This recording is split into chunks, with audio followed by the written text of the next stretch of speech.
Hey guys, before this one take, I just want to take a minute to talk to you about Autotempest.com.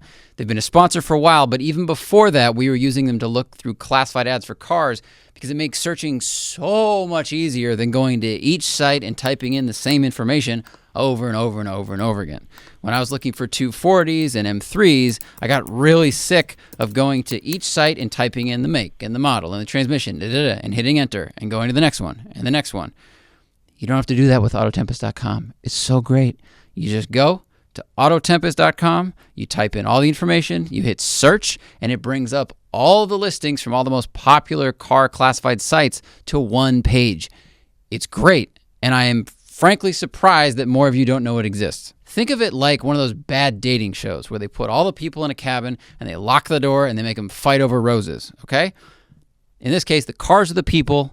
The producers are Autotempest.com. They push them all to you, and then you decide which one you're going to marry for a while until, like, the fame and fortune runs out, or reliability becomes an issue, or depreciation. This analogy got weird. Autotempest lets you find and compare cars from AutoTrader, eBay Motors, and all of Craigslist. Lastly, Autotempest is completely free to use, which is why I like it, but they need word of mouth to grow. So if you like it and you know someone is looking for a car, tell them to check it out. It helps them out, it saves them a ton of time, and it's a great resource. Now, enjoy this one take.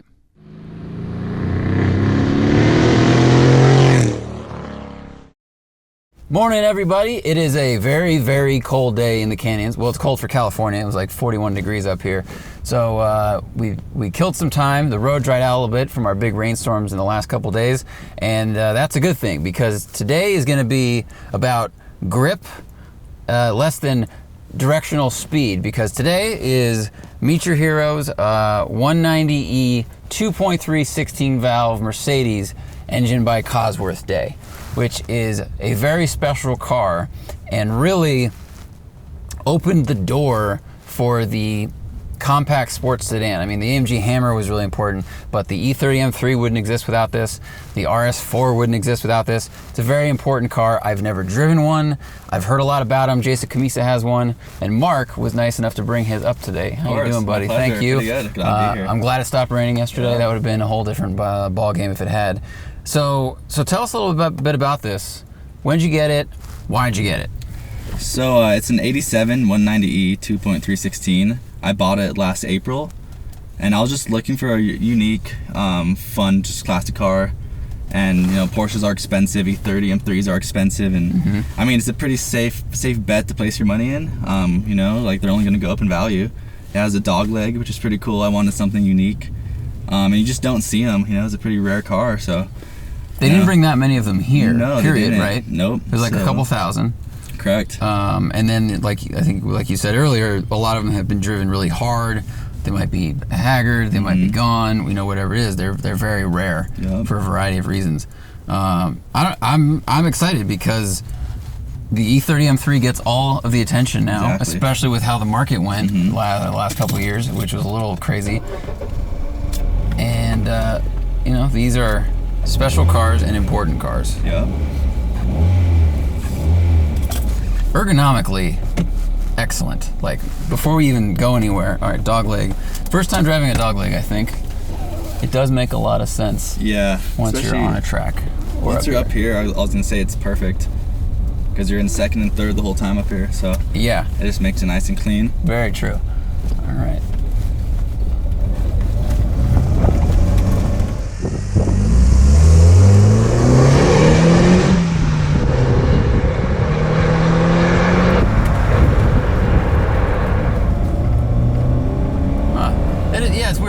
I understand why people complain about the 1 to 2 being weird. Yeah. But only if you're like drag racing. But once you're moving, like if you're at a track, you leave pit lane, you could probably go to 2 before you leave pit lane, and then the rest of the time you're just shifting. You're not using first gear. No, I mean even around town, I start in second most of the time. Oh, okay.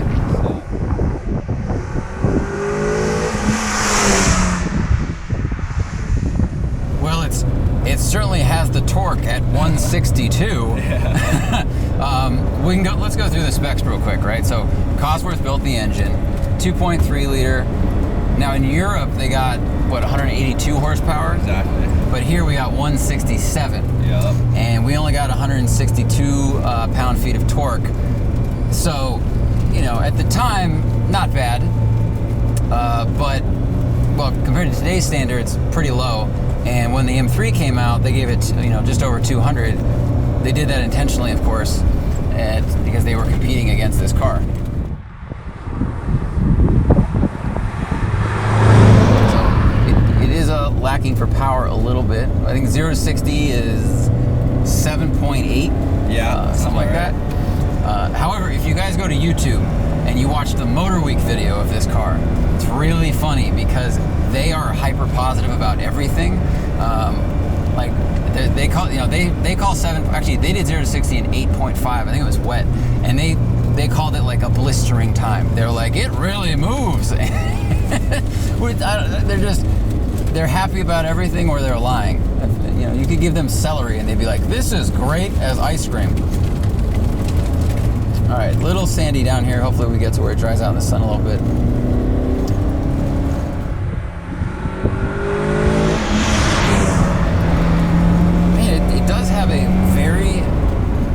Communicative chassis. It's got more body roll than an E30. Oh yeah. Which is why the ride is so good. I mean, people talk about these cars, and like Jason Camisa said, I'm stealing his lines, that it's got one of the best. It's one of the better riding cars ever made because it has this crazy suspension in the back. It's got a 5-link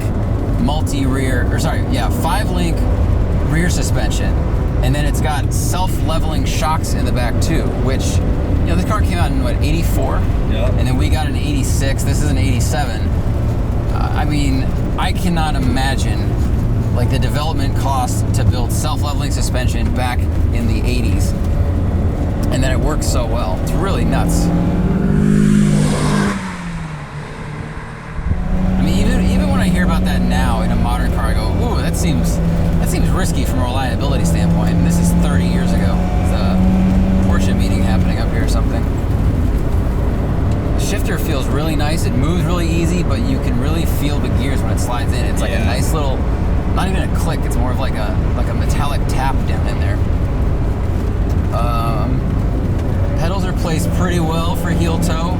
I can use the width of my foot. I have to angle it a little bit. Brakes are really nice. Really good. Yeah, I was pretty surprised as well. It does stop pretty good. I think at the time it had one of the best stopping distances of any car, and I would say like the pedal grabs really early, which is nice. It's very progressive in how much resistance there is. Let's see. What do you usually shift this at? I know peak power is like 58. Yeah, I usually take it to about 6. Okay. If I'm really driving hard. Okay. Obviously, if I'm around streets and just cruising, you know, I'm trying to get good mileage. You're not trying to win all the time exactly. while you drive to the grocery store? Yeah. What are you doing, Mark? But I mean, up here, I really do rev it out. I keep it up, you know, above 4,000 the whole time. We're at 5. The only problem I've noticed with the ergonomics here is that the steering wheel perfectly blocks the tachometer. Yeah. So I don't really know what RPM I'm at. I'll just have to go by sound. They've closed this road today because of landslides and whatnot. That's 2. Got a little. So you have an aftermarket steering wheel on here. Exactly. Where'd you find that, and why'd you find it? So yeah, this is it's a pre-merger AMG steering wheel. The model's M38, and it just is cool, you know, retro looking. It's smaller, so you know, it gives you a little more just like feel with the car. The stock steering wheel is pretty big and awkward. Do you know how many inches bigger it is? I want to say it's 1 or 2 inches bigger. Wow, that's a lot. Yeah, that is a lot.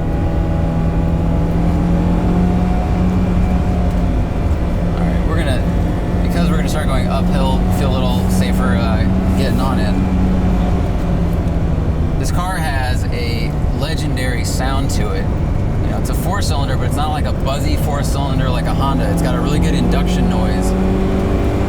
It's got 4 individual equal-length runners for the intake. And then if you look at the headers, it's not like a cast manifold. It's like tubular headers that were tuned at the factory. It's proper hot rod stuff. They did a bunch of work on the 190 engine, or Cosworth did rather, to get these power levels. Electronic fuel injection, tune headers. It was a Mercedes' first 4 valves per cylinder head, which is a huge deal. Aluminum head, iron block. I mean, it's what you get when you give your engine to a racing company and go, "Hey, will you build us an engine?" Like, yeah, hot rod stuff. Let's see, it's 5. Wow, okay. You actually hear the sound more when you did the drive-bys from the outside. You hear that induction. Yeah. It's got like a deeper, throatier sound. Yeah, it's real obvious too. Of course, in tunnels, you really hear it. It's a very smooth engine, though. Yeah, it is. It feels actually like an inline 6 as far as the sound goes and the smoothness. I agree. Although it is underpowered to some degree, it pulls its weight being a full 4-cylinder. Yeah, the power's not like, well, it's 170-ish. Like, it's not terrible. It's like a VR6 from the 90s. No, of course, like well, not the elephant in the room, but at the time, Mercedes built this to compete in World Rally Championship, all right? So they were building this car, they spent a ton of money on it, they needed it to withstand that kind of abuse. And then Audi showed up with the Quattro. I'm gonna let these guys get a little ahead. Go for it. And we're starting, decimating the field because all-wheel drive, like, duh. Have fun, Porsche, you're about to slow down a lot. So Audi came out with the Quattro, and then Mercedes pulled all the funding from their racing programs. They're like, well, we're not going to win this, so we're just not going to do anything about it. But then DTM was created, and some private teams, including AMG, put the 190E in the DTM races. And the engineers that worked on this car helped support those teams kind of in secret. And then the car started doing so well that AMG went back on their ban and started funding the motorsport. And at the same time, the E30 M3 was developed, and so they just had this battle for like a couple of years, and it was close. It was BMW won 48 races, Mercedes won 42, which is, BMW won, but I guess third place was a very distant third. Yeah, and it's pretty cool too, because like they both developed like a similar car, as the years went on. So they both had their 2.3 versions, they both had their 2.5 versions. Yeah. So it was kind of cool to just see them competing and, really pushing the limits. Right, they both had evolution models, right? They both were Evo 1, Exactly. Evo 2. Like, this one got a really big wing toward the end of it. What's hilarious is that when these cars came out, people thought they looked kind of like boy racer-ish. Yeah, for sure. And when you look at it, it looks pretty restrained. It's very cool looking. Like, it's very slippery. It's got a really good coefficient of drag. But by today's standards of what boy racer is, it's just, it's all relative. Oh, yeah. It's all relative. Yeah, it was so different in the 80s. Size-wise, I was amazed. This car's 3,000 pounds. It's 174 inches long, which is only 2 inches longer than a Yaris IA. And like that's how big cars have gotten. Think of this as like the predecessor to the C-Class, which it was. A modern C-Class is a much longer vehicle, and this is the size of a Yaris, or actually a little bit smaller than a new Corolla. Yeah, a real obvious manufacturer is Porsche. And if you just compare the old Porsches to the new ones, I mean, they're like double in size. Oh yeah, the new ones are huge. It's just a trend that's going on right now. Speaking of Porsche, so price-wise, when these came out, they were like $37,000 in 80s money, which was $80,000. That's awesome.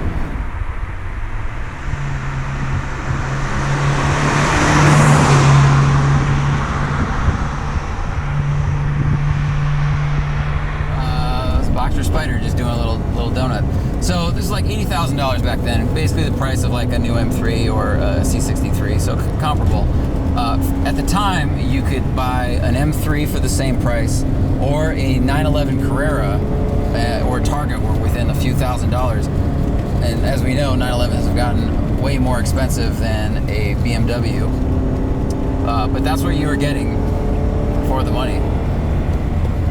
The gearing, it seems like it almost wants like a second and a half gear on some of these corners. Yeah. But I am impressed with how much grip you've got. Have you got brand new, what Dunlops are on here? Oh man, I forget, to be honest. I mean, they're aggressive. Yeah, they're autocross tire, and they've been pretty good. They're doing a good job in the way. We're not going crazy fast, but I think we're definitely, we caught these people again. Yeah. You're gonna pull over and go hiking. Both of you. Go experience nature. God. I did that. I made that happen. You did. That was me. I'm a wizard. All right, good. So this section's been in the sun a little longer, so hopefully it's a little dried out.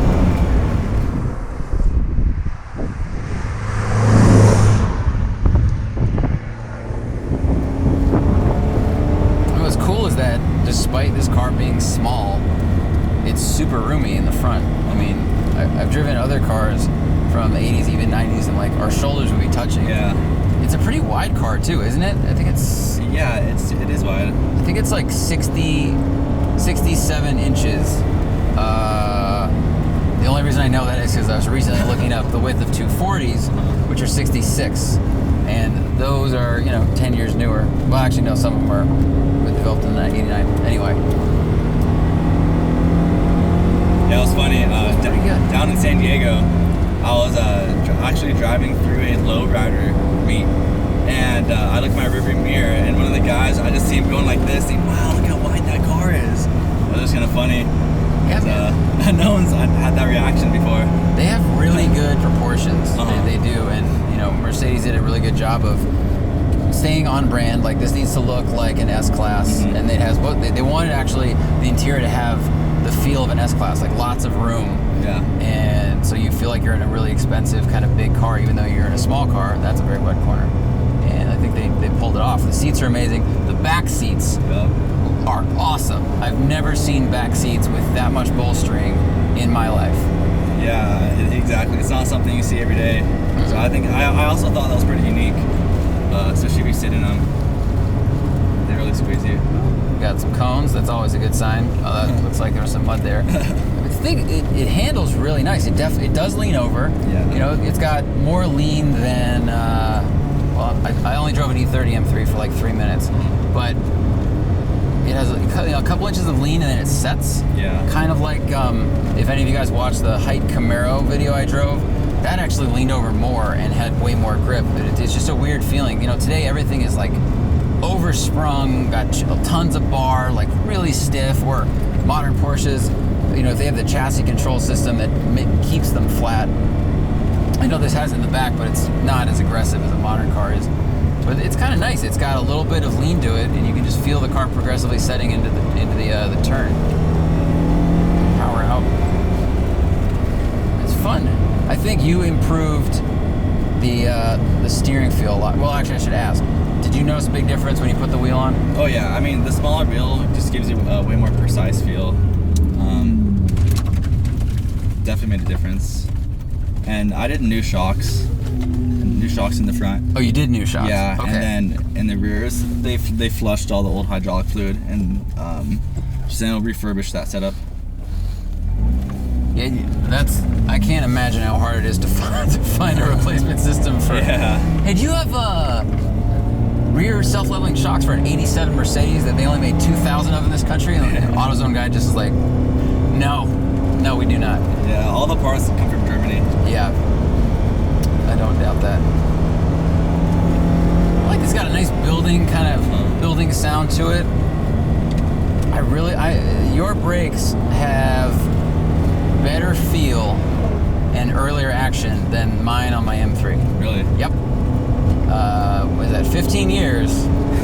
And yours grabbed sooner. The gas pedal, on the other hand, it's got a little bit of a cushion to it. Yeah, it does. That's kind of like trying to catch a football with mittens. It's like a really deep gas pedal. Yeah. So I've had early SLs from the Mercedes, and they have a very similar feel. So it might have just been like a Mercedes thing back then. I think your steering feel isn't great, but you know, if you've improved it, that's good. I think it's a recirculating ball setup, which is never going to be the best system for steering feel. Yeah. I think I don't know, kind of compare it to like one of the newer electric systems feels like this, where the center has a little bit of slop to it, like right from center, and then once you're in there, it adds a resistance. Yeah. But it might just be. I mean, I know you can replace the steering boxes in these, and it's supposed to help. I don't want to put any more money into yeah, this you don't thing, need to. so. You know, it's nothing personal. Yeah, it's not like, hey man, you built a bad steering system, Mark. Why'd you do that? So what's your plan with this car? So this is my daily driver. I drive it every day. I work up in Carlsbad. I live in San Diego. So it's 70 miles round trip every day. And it loves it. It's a great car, and I just plan on keeping it. I bet this is really comfortable on the freeway. Yeah. The seats are hold you in nice, but they got a little bounce to them, like, which would be really nice, kind of help you. It's like seat suspension to soak up cracks in LA freeways. Yep. I mean, I'm having fun driving it. It's doing what I expect. I know it's a great car. This is a really good car. And it's practical, which is why I like it. You know, it has a real forgiving chassis. It doesn't just beat you up. It's 4-door. I could throw, friends in the back. Big trunk space. Yeah, and it had a acceptable amount of seat room, or leg room in the back. Yeah, for sure. You were a little taller than me, so the shot that we used, which I get cut to now, was your seat position in the front. And like your friends would have to kind of sit like legs apart, like we do when we're in the back of a small 4-door. But it looks like it has more room than my old Subaru, and that was 20 years newer and a larger car. Yeah. Wow, that's a huge pile of rocks. That was a bad downshift. This car is very wow, that was nice. It's very important for automobiles today. They built this to go win rally. They then went and set 3 speed and distance records. They did this event to promote the car at Nardo in Italy, and they were going to do 50,000 kilometers as fast as they could. And 2 cars, I think 2 of the 3 survived, and they did it in like 200 hours. So they're just going as fast as possible. Their average was like 153 miles an hour. They did that for press, and and then it did well in DTM. It didn't win in the battle against BMW, but it beat a lot of the other cars. But it set the stage for now. They built this. BMW had to make the E30, and everyone else had to start making fast compact sedans, which is, I don't know. I think if I had to pick between a coupe and a sedan, I'd pick a sedan. I think it's more practical. Exactly. I agree. And you can have your fun and eat it too. I agree. I know that's not how the line goes, everybody. So just before you go in the comments, it's hey assholes, have your cake and eat it too. I know. Well, thanks for bringing it up, man. I'm really glad you did this. It's 47 degrees out. Look at the digital. This thing still works. Yeah, everything works. Everything works. I mean, original radio. You got the lap timer.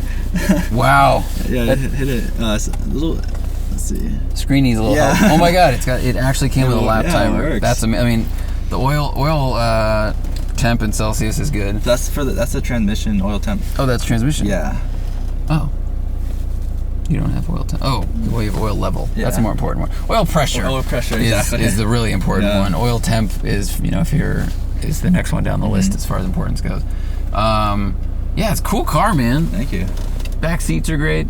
This had the only 3 options available on this were like heated seats, back seat headrests, and sunroof. And yours actually has a moonroof, right? Yeah. Which is super rare. Exactly. It's got it tilts and slides. Yep. Yo, ladies.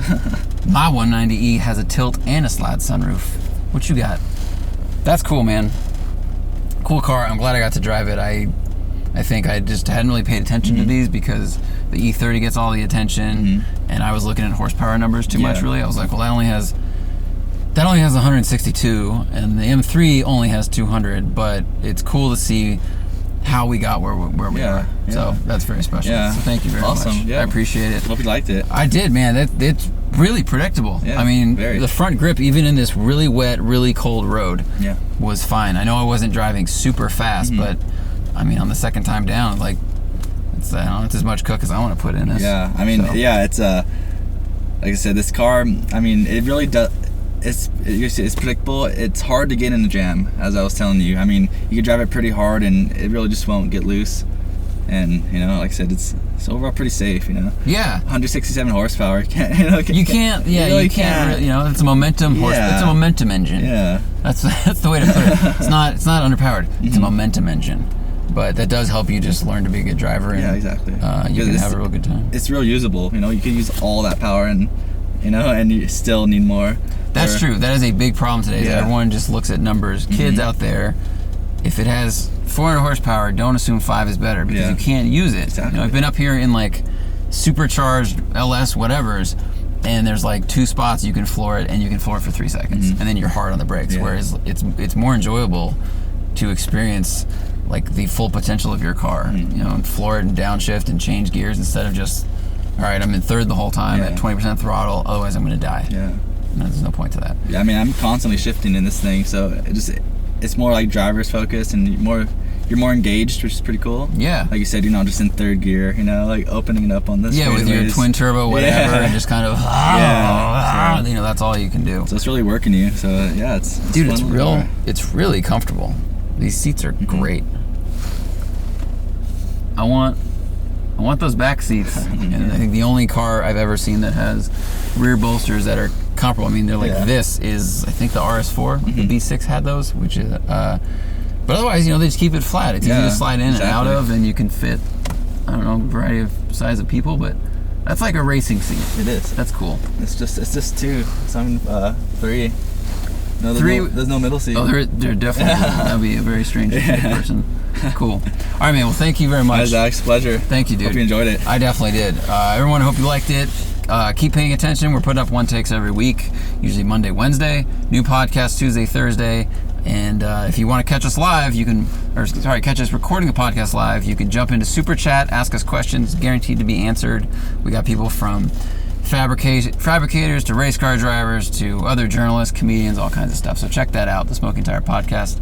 And buy some t-shirts to help us make this on Blip Shift. That's the last ad, but we have new t-shirts coming out. We're working with Blip Shift. They're awesome. They're comfortable. The designs are rad. So jump on there and help us out with that. Thank you for watching. Have a great day.